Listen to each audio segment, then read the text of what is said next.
Well, thank you very much, everybody. We're going to have just a quick session with Steve Moore. Everybody knows Steve Moore with the Heritage Foundation, highly respected, one of the most highly respected economists and people that watch your money and know more about your money and your life than probably anybody I can think of. And I want to thank Steve for being here. I saw this today. They came out.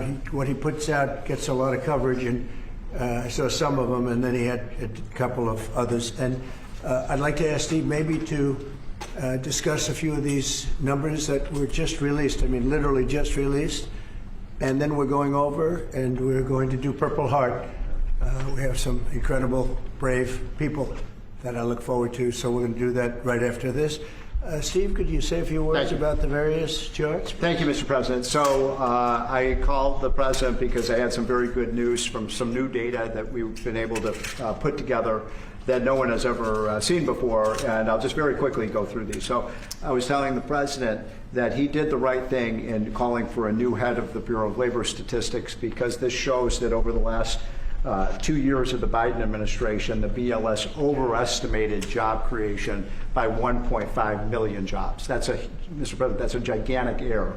And I don't know if she's, I'm not It might making not have been an error, that's the bad part. If it was an error, it would be one thing. I don't think it's an error. I think they did it purposely. Whether that, you may well be right, but even if it wasn't purposefully, it's incompetence. Right. Okay, so 1.5 million jobs overestimated.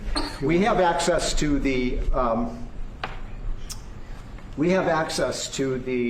some data that no one else does on what has happened month by month with median household income. This is based on unpublished Census Bureau data. It will be released sometime in the next 6 months, but we get an advanced look at it.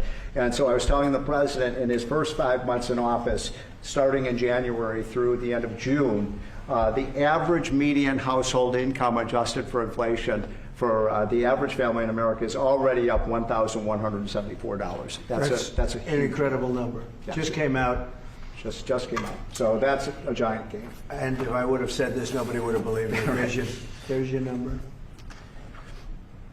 We're doing well.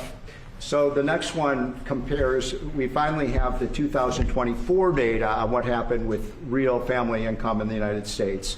And so what I did was I compared the record in Donald Trump's first term with the Joe Biden first term. And you can see that, by the way, these dotted lines here, Mr. President, that's COVID. So if it had not been for COVID, these numbers would have been substantially better. But even taking account President Trump's last year in 2020, we saw a $6,400 real after inflation gain in income for the average family. And that compares with Joe Biden, which was a measly $551. So, Mr. President, you gain 10 times more income for the average family than Joe Biden is because of your policies. And that's taken into consideration COVID, yep. Which a lot of times you don't have to do that. But we were I'm very glad you did. We were over almost 8,000 until look at that number. Yeah. Okay. So then we looked at which families did the best. And we have data from the Census Bureau that shows by income percentage. So the 25th percentile is the lowest income, 75th percentile is the highest income. And what I find fascinating about this, Mr. President, is every income group did better. The red is President Trump, the blue is President Biden. Every single income group did better under President Trump. But what's really amazing is look what happened under Biden. The lowest income group lost income under Biden. They were poor 4 years after Biden's presidency. No gain virtually whatsoever for the middle class. And the rich was the only group that did better under Biden, which is ironic because Biden keeps saying he was trying to get rid of income inequality. He made income inequality worse, not better. It was President Trump that reduced income inequality. These numbers just came out, by the way. Yep. And then finally, these are the numbers just I just showed you in percentage terms. Mr. President, these are the numbers in dollar terms. So even the lowest income, 25th percent, gained about $4,000 in income. That's a lot for a lower income family.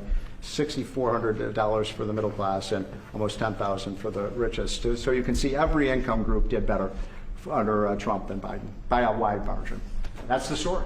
I think when you look at them, they're all something, but this one chart really says it better than anything. If you look at this is great, but this chart is pretty amazing right here.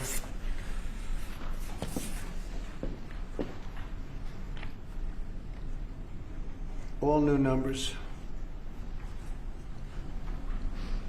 Okay? So we're going to go now over to East Room, and we're going to celebrate some very brave people with the Purple Hearts. Yeah, please. Mr. President, just to follow up on the India tariffs, do you expect increased trade negotiations, since you've announced the 50% tariff? No, not until we get it resolved. Mr. President, is your deadline for Vladimir Putin agreeing to a ceasefire still stand tomorrow, or is that fluid now that talks Say it, what? Is your deadline still standing for Vladimir Putin to agree to a ceasefire tomorrow, or is that fluid now? It's going to be up to him. And do you, We're going to see what he has to say. It's going to be up to him. Very disappointed. Yeah. and do you have to meet with, does Putin have to meet with Zelensky in order and before you and Putin have to meet? Or are you No. Are you So hoping you're for- willing to, that's actually important because President Putin said this morning he was pretty dismissive of this idea of meeting with President Who was? Zelensky. President Putin was. I don't know. I didn't hear For you him. to meet with him, he doesn't have to agree to meet with Zelensky. Is that what you're saying? No, he doesn't. No. So when do you think that meeting? They would like to meet with me, and I'll do whatever I can to stop the killing. So last month, they lost 14,000 people killed last month. Every week is 4,000 or 5,000 people. So I don't like long waits. I think it's a shame. And they're mostly soldiers. They're Ukrainian and Russian soldiers, and some people from the cities where, missiles are lobbed in and you'll lose 35, 40 people a night, which is terrible. But no, mostly it's soldiers, and you're talking about, on average, 20,000 a month. 20,000 people are dying a month. Generally young people, soldiers. We're going to, speaking about soldiers, we'll see you over for Purple Hearts. Thank you. Thank you, President.